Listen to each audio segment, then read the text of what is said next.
Welcome to Wisdom and Young Legends. And I have a wonderful young lady today that I'm excited about. And yes, I always say that because if I bring them to you, I'm excited about them. And this young lady is an exceptional young lady who's rocking and rolling. And she also has access to wisdom of the elders, and she's combining it with a lot of imagination. And we're going to hear about all of that today. So let's get started. And I'm going to let her introduce herself to you. And then we will find out all of the things that I have been introduced to and more. Welcome, Lisa. Hi, thank you for having me. And your name, and tell them all about you.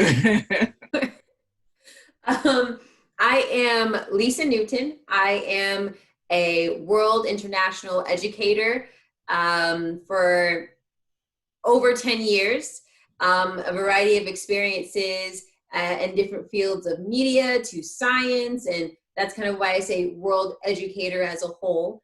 And I am currently the founder of Fresh Fruits Learning Center. Wow.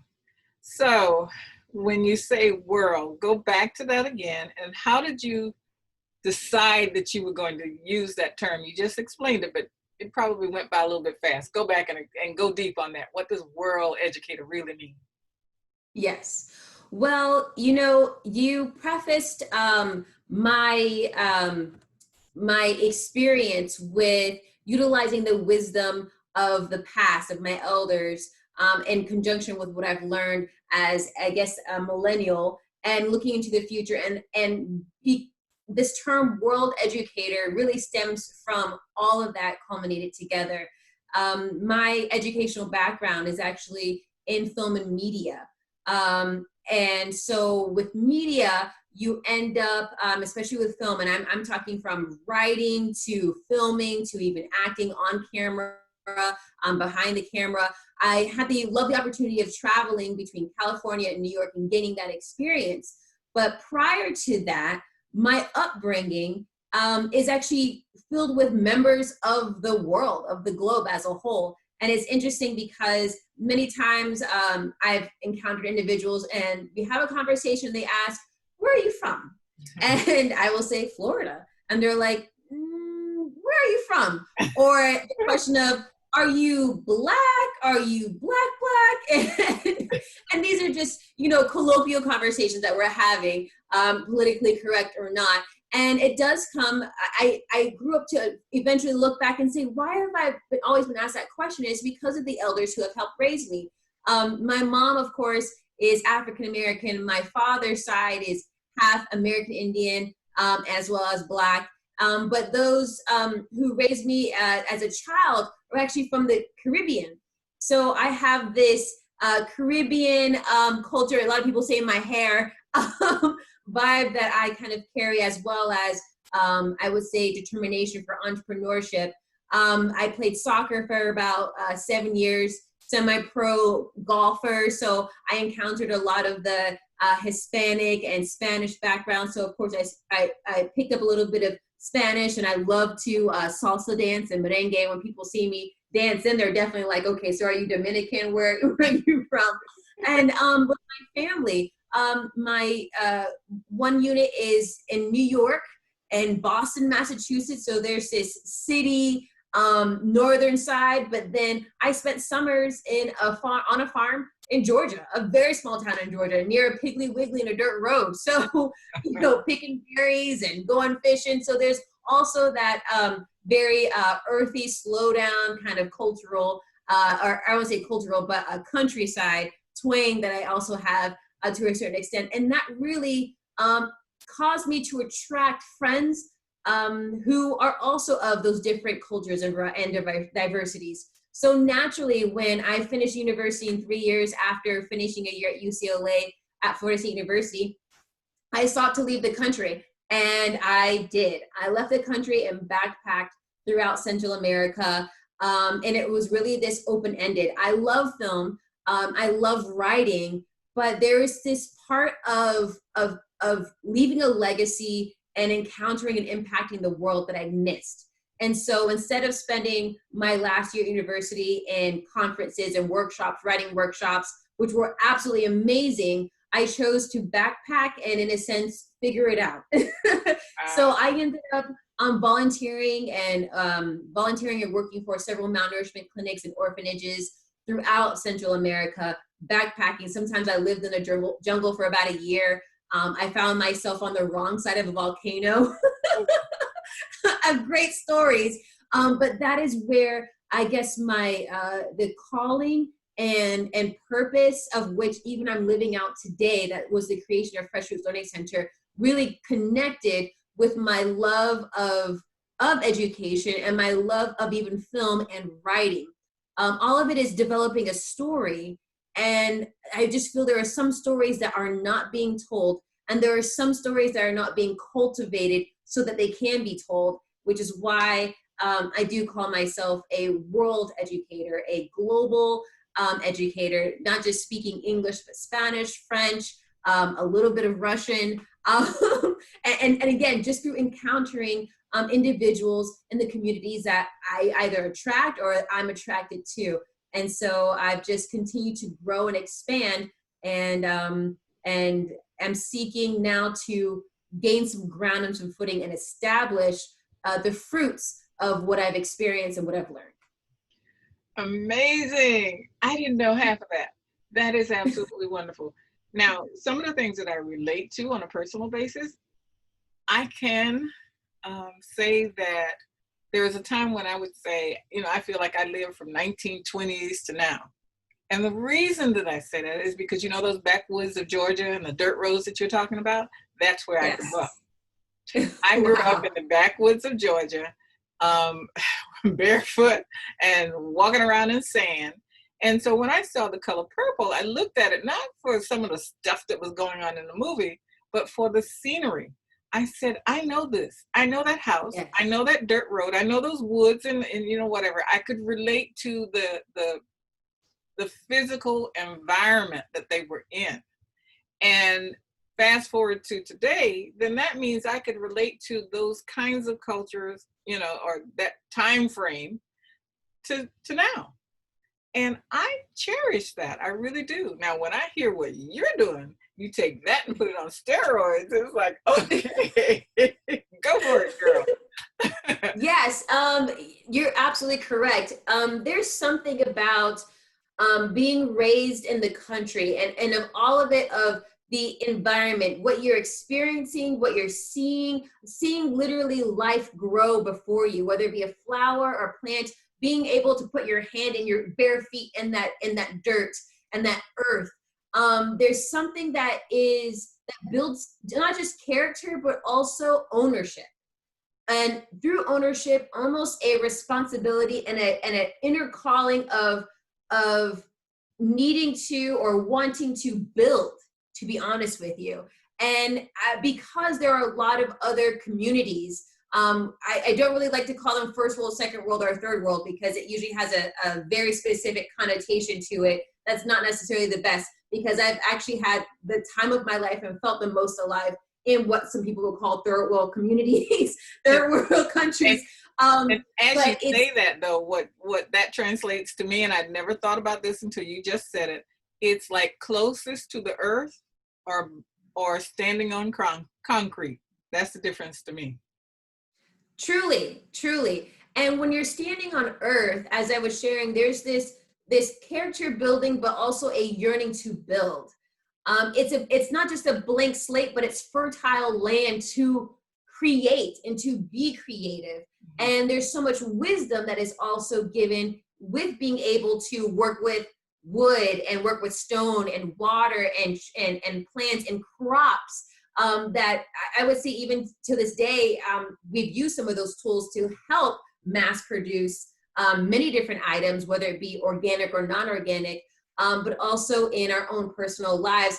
I am a believer of the Lord Jesus Christ, and so I am a reader of the Bible. But besides being a believer, I often tell people, listen, there's a lot of parables about animals and about plants and agriculture, because it's true. Mm-hmm. There is so much wisdom in just the natural earth environment. And so I understand what you mean when you say, you know, you feel to a certain extent, you're able to kind of connect with a lot of other cultures because of that upbringing, because of that literally environment you were raised in.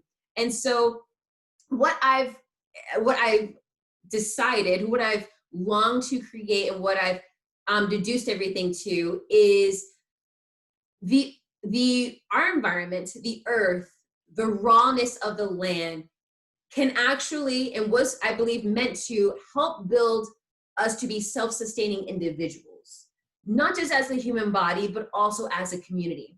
Now, an organization, government, politics, all of that, there's systems that are great to help us continue to produce, but there's also this kind of separateness that comes when that establishment becomes almost self-running and doesn't necessarily have checks and balances anymore, let alone allowing people to kind of build themselves up by their own bootstraps. What I witnessed overseas was, I always talk about this group. I talk about this small indigenous tribe that I had the lovely opportunity of working with.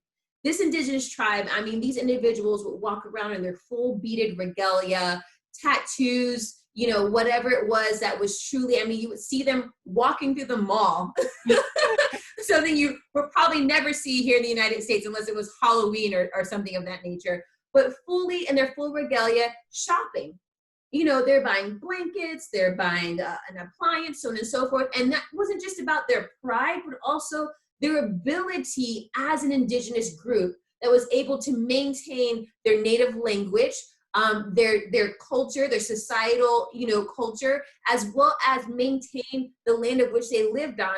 That just struck me as, whoa, how are they that would be considered uncivilized, not only able to convey themselves as civilized, but also be self-sustaining, where they were not actually dependent upon the government for food stamps, for land, for education, for schooling, for clothing, all of those different things. How are they able to do this? And so as I shared, had the opportunity to volunteer with them, to work with them, they had this mindset of becoming self-sustaining. And through certain individuals becoming educated and then coming back to the community, they were actually able to purchase their land outright. Then they built, they chose portions of it for tourism. So they're able to dictate what they want to be, what they want to be used for other individuals or other cultures, what level of exposure they like to have. And then you monetize it, bring it back into their own community, and then fuel their own community. And I just said, if an indigenous tribe like this, in what's considered a third world country, is able to be self-sustaining, and honestly, self-sustaining a government that could not support them anyway, how much more so could we do that for select communities here in the United States of America? Yeah. Now, and so, go ahead. Sorry, go ahead. And so, upon my return to the States, I was directed and led to really look at the community that I'm in right now. I've actually literally moved into this community of East Tampa, and I began to work as a teacher and tutor, as a mentor to some families, to certain students, through elementary, middle school, and high school. And I started to see this pattern of a deficit. And through this pattern of a deficit, I began to ask, what exactly is the solution? What do we do? Because currently in our school system, and for the most part, our government, we always think funding. We're missing funding. We need to put more money in. But there are schools that I've worked with that are considered achievement schools that actually receive more money. The teachers actually receive more money for working in those schools.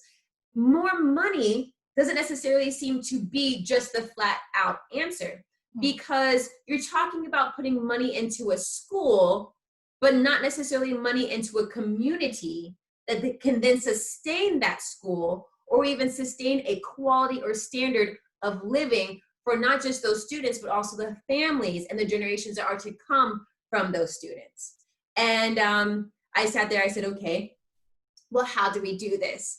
And I always mention them because I always want to give credit to those who have, I'm literally quoting and direct pulling their formula from. Yeah. I watched a documentary called Apple Pushers. What is it? And Apple Pushers. Okay. And it is about a community in New York, I believe on the outskirts of Harlem, Brooklyn, where they were having issues with cholesterol, diabetes. I mean, rampant amongst the community, and just killing them. And the person who made the documentary, I believe her name's Maria, what she identified was that there were not any grocery stores in the vicinity of the entire community. Instead, there were fast food restaurants. So, of course, people are going to utilize the fast food restaurants more so than grab an apple, an orange from a grocery store that is miles away, cars away, cars, subways, trains away for their family. It's almost one of those, if you build it, they will come. And so what she literally did was she started this organization where she hired, she gave opportunities for jobs for those who worked in those communities to actually have an apple cart.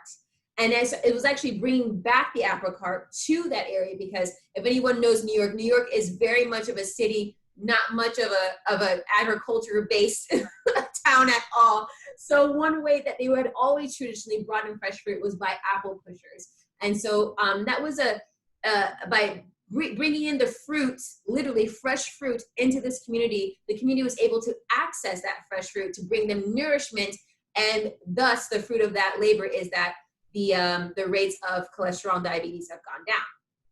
That's kind of how I get the term Fresh Fruit Learning Center. Just to relate to what you were talking about, and we can bring that into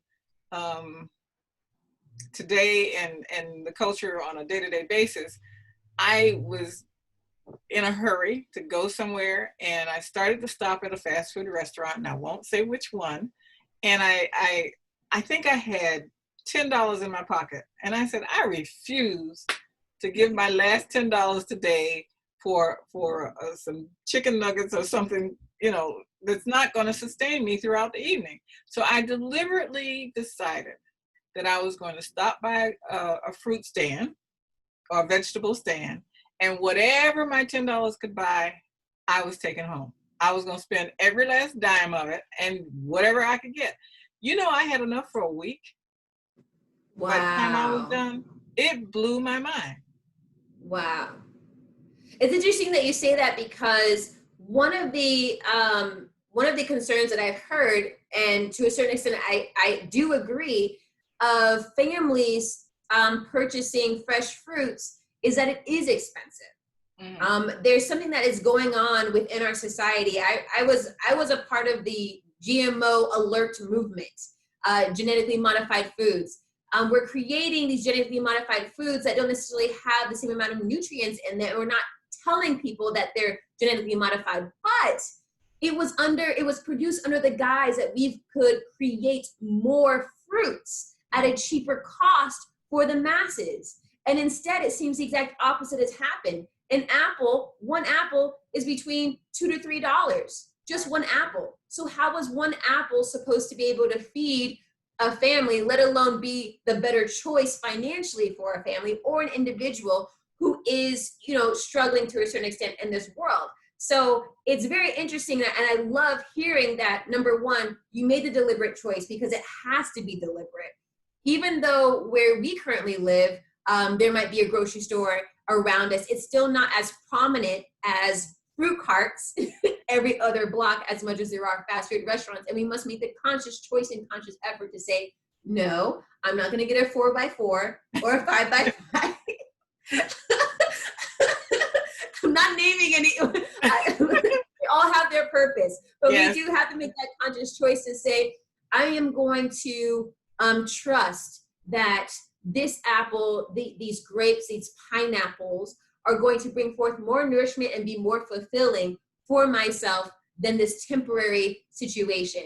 And the fast food restaurants were always supposed to be temporary. They were never supposed to overtake or become the dominant access for our nourishment, for our food. So yes, yes. And so Fresh Fruits Learning Center, that I am the founder of and what I've been striving to create, is just that. I'm noticing that there is a deficit of fresh fruit of nourishment of the mind, the body, and the soul. There are a few things that are needed in order to not just build, but also sustain a community.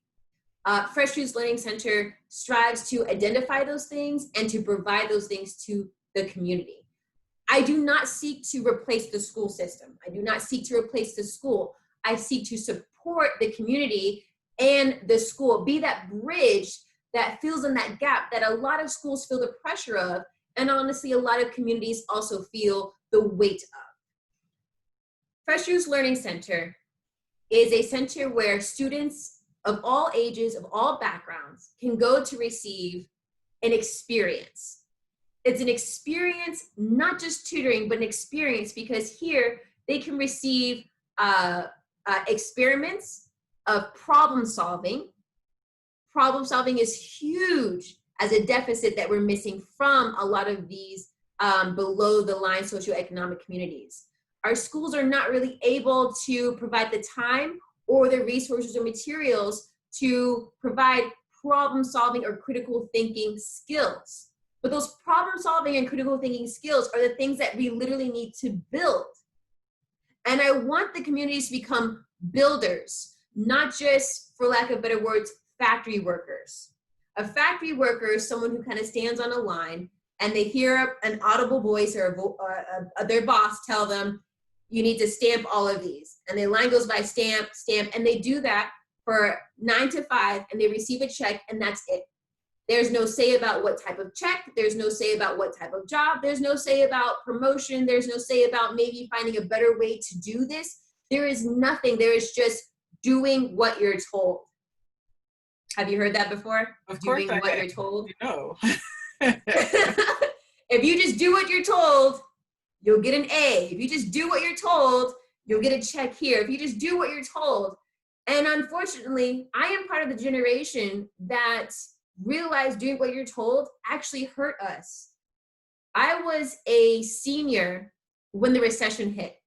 I did as I was told. I was told to get straight A's. I was told to involve myself in extracurricular activities. I was told to take AP classes. I did all those things. And not just doing them because necessarily I was just told to, but I actually did enjoy it. I did the 2 years of foreign language. Actually, I did 3. I did French for 2 years, and then I switched over to Spanish because French was a bit more difficult to master when you're not around anyone who's French. I did AP classes. I was a captain of soccer team, golf team. I was on tennis. I not just a part of them, but I created a production company for my magnet school. I was in the gifted program. I went to UCLA before I even graduated high school to complete some more college credit over there. I networked. I was working professionally in my field before I graduated high school. Then when I went to college, I actually ended up taking graduate level courses as an undergrad. I did what I was told. I took out only one student loan because I had to do a summer program. And so I took out the student loan, I paid back the student loan, and I finished school with a 4.0 GPA, A+, traveled the world, and I was back. And now I was ready to go ahead and continue my film career. I moved up to New York. I started going to some workshops. I actually attained a job working for a luxury magazine company. I did that for a while. And then I finally, what I would like to call, what would have been my big break, I received an internship with NBC. Literally an internship to work as a writer to create a pilot.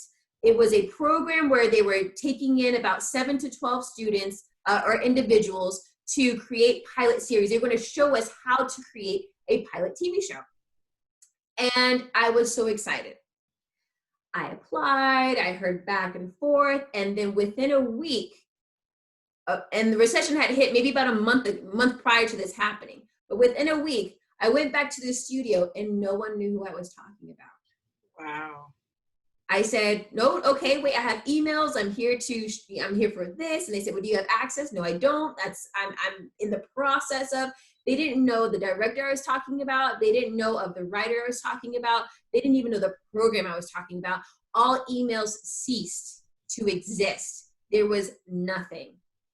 Long story short, what ended up happening was they closed the entire program because of the recession. Wow. Within less than a month, the luxury magazine company that I worked for, including the the luxury magazine that I worked for, shut down. I was still going to PR events because we go to these PR events to eventually receive or be hired to be able to write about an experience, whether it be scuba diving or a hotel, so on and so forth. And I found myself competing with editors for the same job. I was competing with editors of Cigar Aficionado, with GQ magazine. I mean, competing with them to just have a one paragraph writing job for any company that would hire us. That was what just doing what you're told got me. Luckily, because of all of the problem solving and critical thinking experience that I'd had, and because I was seeking to fulfill my own calling, not just looking for a job, but looking to enjoy the world and impact the world, I was able to continue to mold with the times. I mean, this is not too long ago, but this was also at the advent of YouTube. You know, I have a lot of students who are like, who tell me, oh, you just YouTube this or you just do this. I said, wait a minute. When I was in high school, which was not too long ago, I remember you had to purchase a minute to use a cell phone. I remember family sharing, you know, YouTube, Twitter, all of that was actually just being created. And I would like to also share that it was probably my generation that also saw the recession, but also saw a place where we could finally grow. Because it was now at this point where there were no jobs to apply for. We had to create the job. There were no applications to fill out. We created the application. We molded with the times. And so as I began to mold with the times, I can say everything worked out very successful. I'm now coming back and looking at the generation behind me, and the generation that are the children ages 5 to 14. And I'm seeing that they still have a gap of that creativity, of that entrepreneurship, but specifically that problem solving, critical thinking skills. And it's not just in them, but it's also sometimes in their parents. I will speak to parents and I'll say, well, this happened, and the parent will say, in regards to behavior, we'll just go there, oh, I've done everything I can. I really have done everything I can. And initially I said, okay, I believe you. But then as I began to ask the questions, you know, what did you do? I realized that there are other ways or other routes of disciplining as well as behavior modification or support that parents are completely oblivious to, let alone resources that are academic that parents are also oblivious to. This has got to stop. There are several parents out there who might not have the education, who might not have the words, but they know the importance of, and they will push your child, and they will push your child, and they will push your child. We don't know what this means, but you need to call your teacher. We don't know what this means, but you need to do this and that. Sometimes even coming from another language, and that child is able to grow and be successful. What is going on that in certain communities that doesn't translate, that doesn't click, the light bulb does not go on? How do we support parents? Fresh Fruits Learning Center has several programs in place to support the parents to be able to be parents. I was speaking with a city council member. This was actually quite some time ago. Not even about Fresh Fruits. This was all kind of in the development of Fresh Fruits, of parental support. And he was identifying that many of our achievement schools have low parent support, and it's because the parents don't care, the parents are not interested, the parents aren't educated themselves. I mean, these are things that they listed. I'm not saying I believe them, I'm saying that these are the things that were listed. Right. And I said, well, as a teacher, I've experienced that, seeing that person face to face, that parent, and seeing the exhaustion on their face and seeing their frustration, and even sometimes completely unwarranted. I just called to say hello. Well, don't call me again. But I asked the question of, why is this parent exhausted all the time? Why doesn't the parent come to parent-teacher conference? Why are they not coming as chaperones to field trips? And honestly, the answer was they were busy working. They're busy working 2 and 3 different jobs in order to support their family. They're busy working the jobs that they know how to work to the best of their abilities to make sure there is food, to make sure their child has shoes. It is as simple as that. And I cannot even, I cannot condemn the parents who, when they're finally able to afford the brand new pair of Nikes or Jordans, purchase it for their students, because you know what? It is their hard work. They're working hard. They don't necessarily like the situation they're in. There are many people who don't like needing the government or needing help or needing resources, but they're there. And so when they're able to actually purchase something that will show a little bit of success or something that makes them feel good, why shouldn't they be able to buy the Nikes or the Jordans or the shoes, whatever it might be? But what we can do, Fresh Fruits Learning Center, is we can make sure education pays. We can support the parent by saying, you know what? We understand you have to work, and it's important. I'm not going to tell you not to work. Please work. But what I will say is, if you choose to go to parent-teacher conference, we will pay you the wages you would have earned if you had gone to work. Right. That way, this supports the parent to be able to go to that school without stress, without anger, without, oh no, what am I going to hear now? Without any of those things. Oh, I'm running late, or I just got out of work. It supports the parent to be able to be a parent and still put food on that table. Yeah. If a parent chooses to go to a field trip, we will pay that parent the amount of wages they would have earned that day going to work so that they can go on a field trip with their child. And they can actually experience their child, experience education, experience their social world, experience what the teacher's saying, who the teachers are, get their personalities, and eventually even bond with each other. Okay, stop. Okay. It occurred to me that you have so much up here that you could probably go on for the entire show without taking a breath. I get it. So I want to stop and go back, and it may even seem disconnected at this point, because every time you say something, it's like it sparks some thought, and I let you go and then spark another thought. So I got a whole bunch of thoughts going on. When you talked about doing the right thing, and yes. and that orientation to a certain educational development and dream aspiration, it reminded me of something that I have no background to fully understand. It's just a personal belief that we have a lot of innovative, creative young people that in their most creative moments, they are labeled as bad. But when I connected to the stories that I read growing up, there was the Horatio Alger syndrome, or stories where you had this rags to riches, right? And that is what one culture did in Europe. I mean, you had the poorest of the poor had these dreams that they could work their way through that by their innovation and their creativity, what have you. But we have a creative, innovative,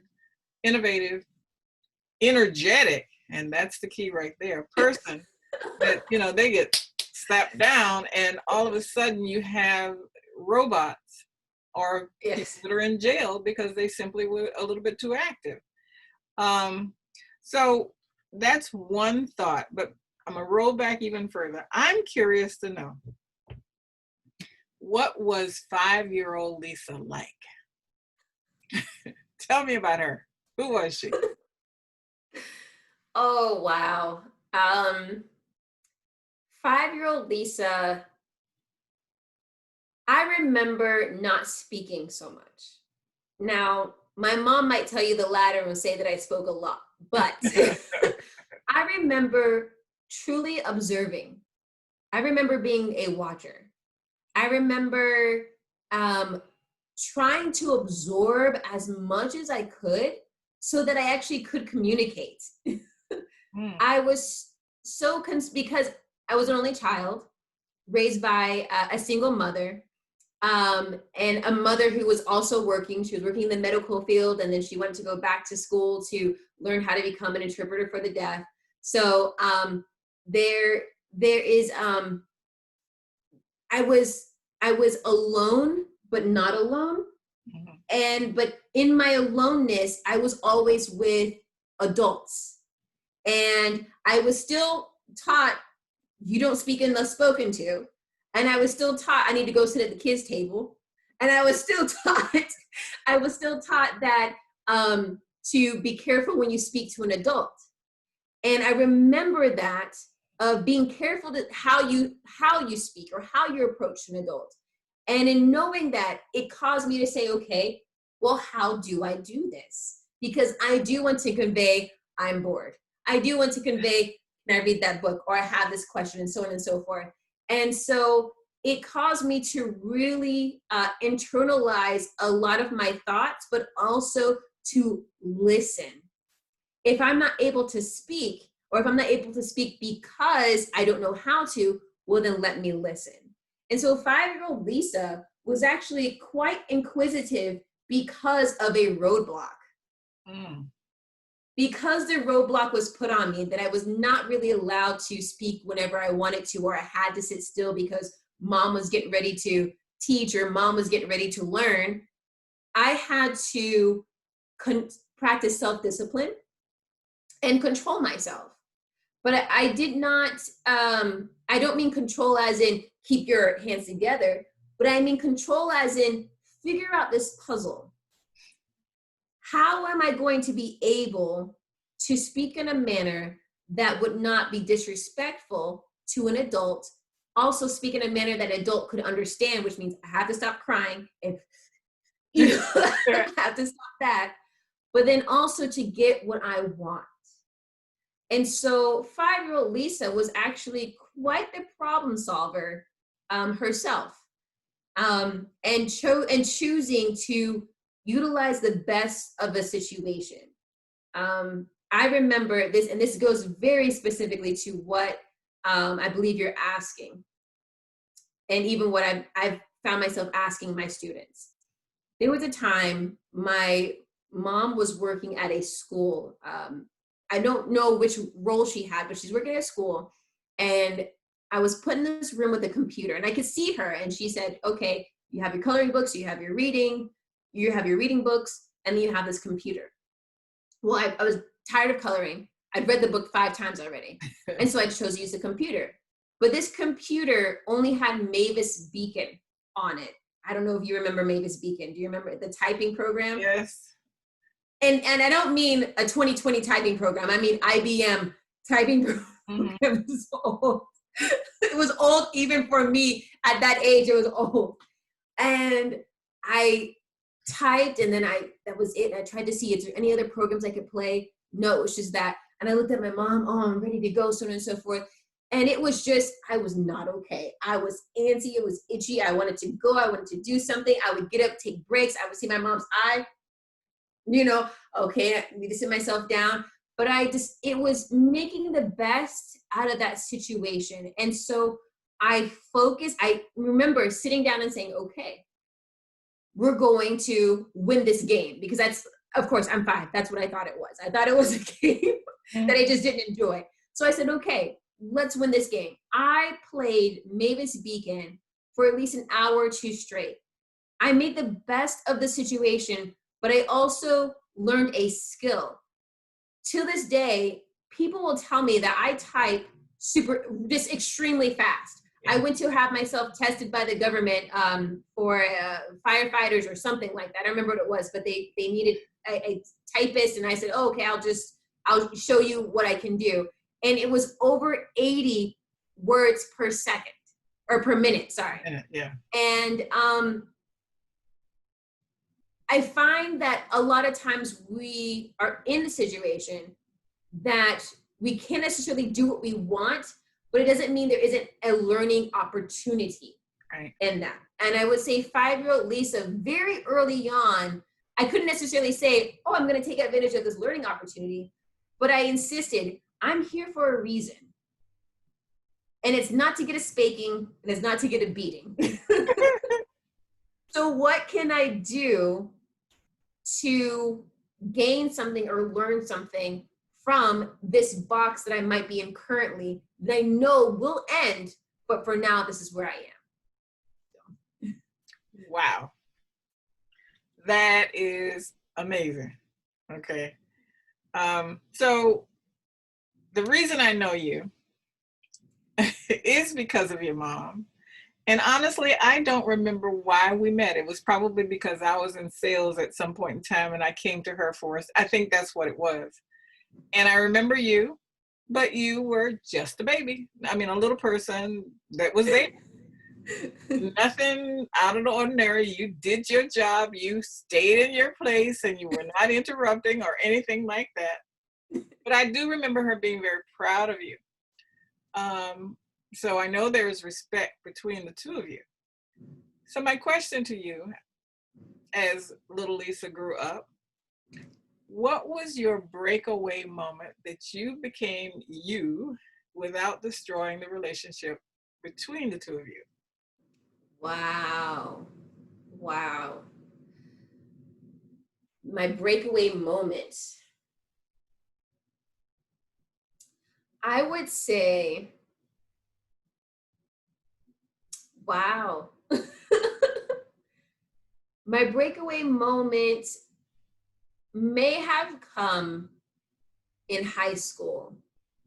High school presented me with a lot of opportunities, as well as provided my mother with a lot of opportunities to see me as a growing young woman. So the school I went to was Blake High School. I'll name it. I'm proud. And it's a magnet school of performing arts. At that time, you had to apply in order to gain entry into the magnet school program. I created a video and monologue and some other things, and I was going to be in front of a panel of we didn't know who. I remember my mom recalling that moment and saying, I don't know what Lisa's gonna do.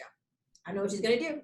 Because Lisa, again, is this quiet, I know how to stay in my lane. I know when to talk and when not to talk type of individual. And now I'm before a panel of strangers and having to show myself, having to not just perform, it's not performing, but actually to open up.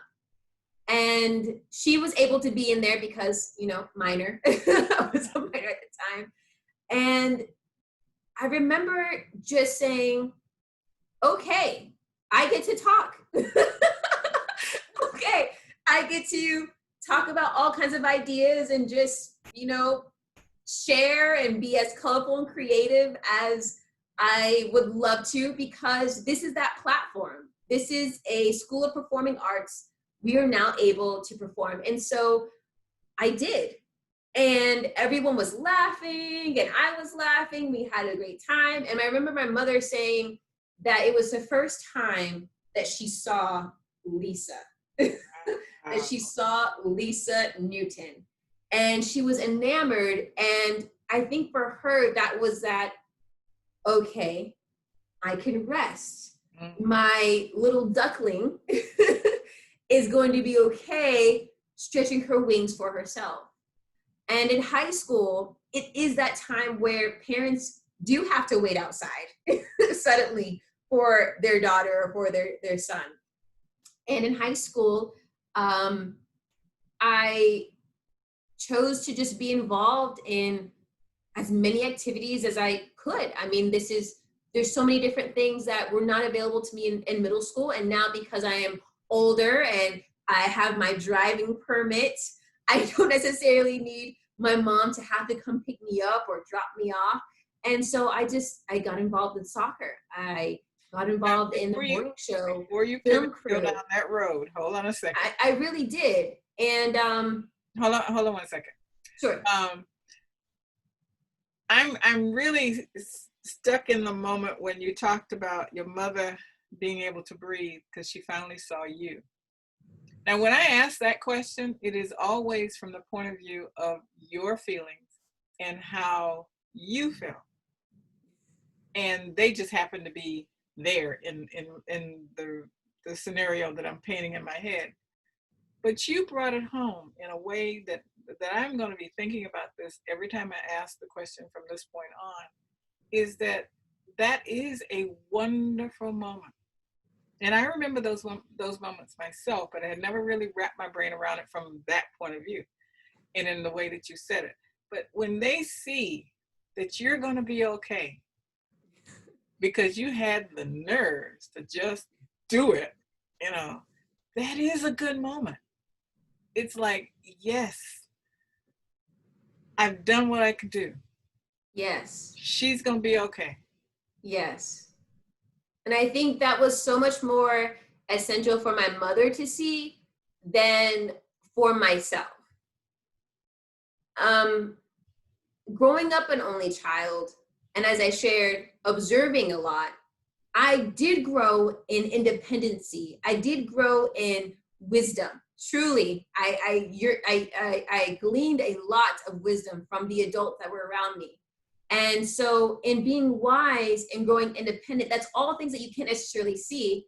And all of those things that don't necessarily need to be acted upon until the time arrives. And so that moment of that audition was my mom able to see the fruits of all of her labor and all of the labor of those who had poured into me, watched over me, spoke to me, gave me books. She was able to see it wasn't for naught.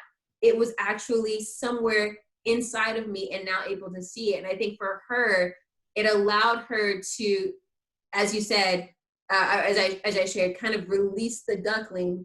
And in being released, I also felt I received confirmation that it's okay. Yeah. And that is so essential, I feel, in my life as a whole, and maybe for other individuals to be able to turn back and look at our parents and say, is this okay? And to receive that thumbs up, you're doing a great job. I'm gonna be okay. You're gonna be okay. Go tackle the world. Yes. Now, in terms of tackling the world, back to your current project and what you're working on, fully describe that. I'm gonna hold up something. I hope it can be seen. Let's see. Well, it's a little bit, okay. Right. I'm going to post this, if you don't mind. Sure. When I actually put the show up. This is what you have as a current, and this is the vision. Now tell our audience what this is. Okay. Fresh Fruits Learning Center is a nonprofit organization that is based in education. We seek to build a self-sustaining community through education by providing education through the academics, education through the mind and body nutrition, as well as the spirit. All of those things we have found to be necessary to build and create the health and sustaining of the human growth. I like to correlate it to the YMCA. The YMCA exercises the body. Fresh Fruits Learning Center exercises the human soul, academically, physically, as well as spiritually. Okay, so specifically, I'm talking about your vision relative to, the actual buildings. Yeah. Sure. Yes. So our facility right now is, I think it's labeled as a 6-family home or residential building. It is absolutely decrepit, which is great for us. Yay! The government is willing to give it to us and speak about it. It is a building that is located off of 34th Street, and it is about 2 stories right now. We are looking to rejuvenate it, as well as this community, as we've shared. And we are wanting to build a 3-story educational facility. The bottom level will have your private tutoring as well as your group tutoring, as well as a small cafe. When I say small, it truly is small. It's really just to learn about nutrition and fruits and so on and so forth for the students to come in and have snacks. The second floor is what we call our labs. We will have a science lab, we'll have a math lab, a reading lab, we'll have a writing lab, and all of this is again to create, I call it labs because it's create an experience with reading, an experience with writing, and an experience with science. So many times our students are not able to actually do the experiments at school or at home. Well, come on over to Fresh Fruits Learning Center, where we can Bill Nye the Science Guy everything. We will also have on that second floor a soaking room. A soaking room I have found to be essential to all of my students, whether they're students in the honors level in high school or my ESE students in a center. Soaking is so essential to resetting. The soaking room will have soft music, dim lighting, and it's a place where a student can just go to honestly just be. Sometimes having those 2, 3 to 4 minute or 5 minute timeouts that some might call disruptive moments are really essential to a student being able to think about their actions or think about the material they've learned, and then be able to articulate what they're feeling or what they need to express. So there's also a soaking room for a student or any students to be able to come and actually just have a moment. The third floor is where we will have our music recital room. A piano room, well, actually 2 or 3 piano suites, as well as a violin suite, where our students will be able to learn the basics of music. And I do say basics as just the foundations. We would all love to build upon that, especially in going into DJing and hip hop and using the chords or whatnot. But right now, Fresh Fruits is just based on just the foundationals. And so the piano is truly the foundation to understanding music as a whole, whether it's singing or whether it's playing another instrument. So that's why we've chosen piano, and then of course the violin. And those are our 3 floors. On the outside, we have a lot where we're planning on building a greenhouse. The greenhouse is that connection of that countryside of us that we've been talking about that actually speaks volumes to who we are, to Fresh Fruits Learning Center.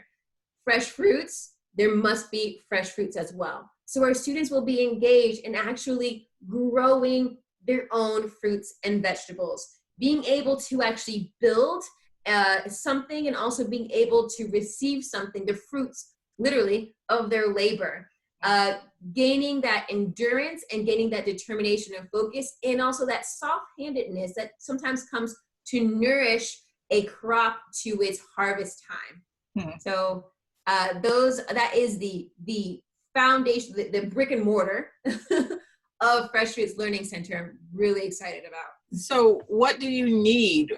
What kinds of people, resources? Where are you in the process? How do you make this happen? Thank you. Right now we're in the process of receiving our nonprofit 401(c) tax document. So yay, we will soon be a government official. What comes after that is always, always, always, always funding.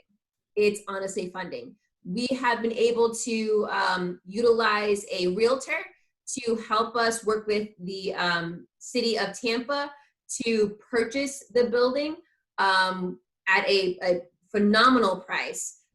But that price is still a price. So receiving funding would be great. Contractors.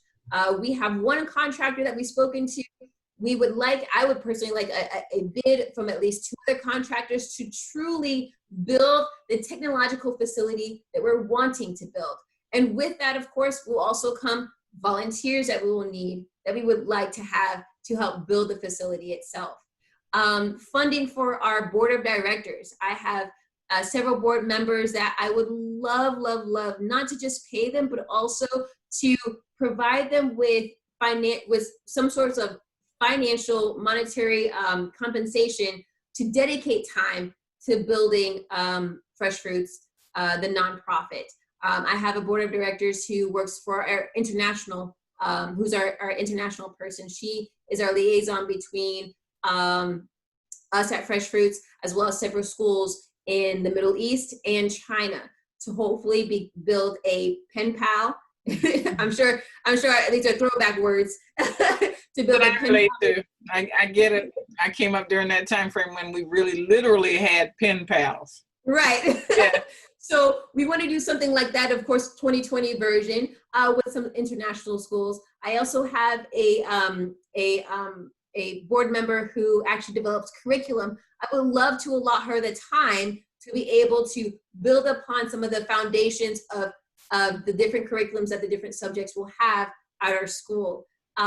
It's just completely just funding, because at the end of the day, if I could dedicate 24 hours of my day to building Fresh Fruits Learning Center, I would. But I currently have a laptop, an internet that I need to pay for, lights that I need to pay for. And so a lot of times for all of us, essentially it is having to work and build this at the same time. And what could definitely expedite that would be money. So how do people reach you and get more involved, or let you know that they're interested in being involved? Yes, please email freshfruitslearningcenter@gmail.com. You can also email me directly at lisa.newton5@gmail.com. All right. Well, we may have to do a part 2 on this, because I know you didn't finish your story. But it is time that we bring this one to a close. But promise me, will you come back and give me updates and finish the rest of what I know you're about to do? I mean, I am so impressed with you. So I would love to. It would be an honor and a privilege to be able to come back and give you the updates. And I just thank you so much for having me here. My pleasure. Okay, so to our audience, hasn't it been wonderful? I told you, she's awesome. And thank you for sharing this time with us, and see you next time. Take care.